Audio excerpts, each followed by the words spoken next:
thoughts about the sex addiction craze now in the media? All of these celebrities going to sex addiction rehab when they're caught being unfaithful. Well, there's every kind of rehab waiting in the wings for someone who needs to announce to everyone in order to get redemption that they're going to go to rehab, whether or not they go many, many times and it really never takes or what. But sex addiction in particular is interesting because, of course, when you're addicted to drugs or alcohol, you're taking in an exogenous substance. It's something that we know to be addictive, at least for some people, whereas when you're breathing air, eating food, and having sex, or at least sexual feelings, you're addressing life force issues that help individual people stay alive and the species to continue. At least certain kinds of sex that you might be having may help the species to continue. And so I have an extremely difficult time with those things being conflated.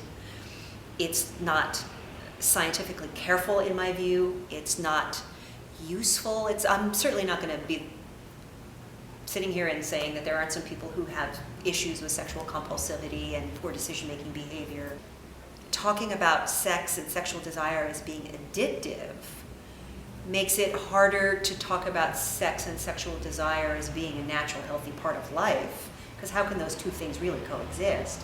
Sex addictionology tends to pull out certain kinds of sexual behavior and desire from the big morass of diverse things that we could all be interested in and call some of them problematic while they don't call others problematic as much.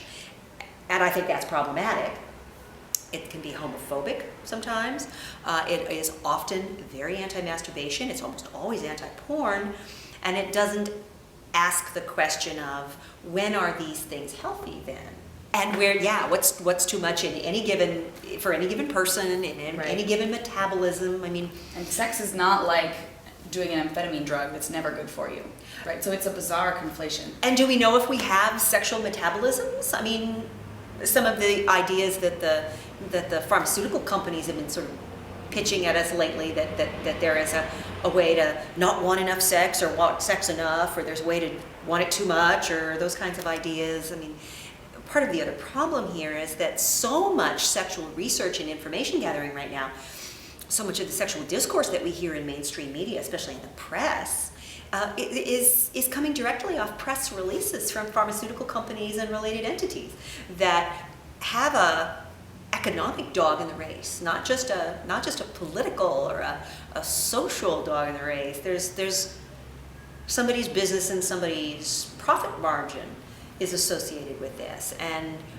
it's very easy to find women who've heard too much about hyposexual disorder and feel as though they aren't desirous enough of something or other, when really they're in a moment in their life when they're stressed out, they're working too hard, they're getting perimenopausal, the hormones are shifting, they haven't shifted all the way yet, and they're at sea for a little while, and it's not unnatural for that to be happening to them. It's not something probably that they need to take a pill for. It's something that they may need to take stock and see if they have enough time on their hands to have pleasure, see how they're doing with their partner if they have one. But this overarching idea that you can gauge how we're supposed to experience sexuality, figure out what the ends of the bell curve are that are abnormal, and then start to cook up pills for it. Well, I haven't really been very successful at that yet. Good luck with it, but I would argue that they're barking up the wrong tree at least a lot of the time.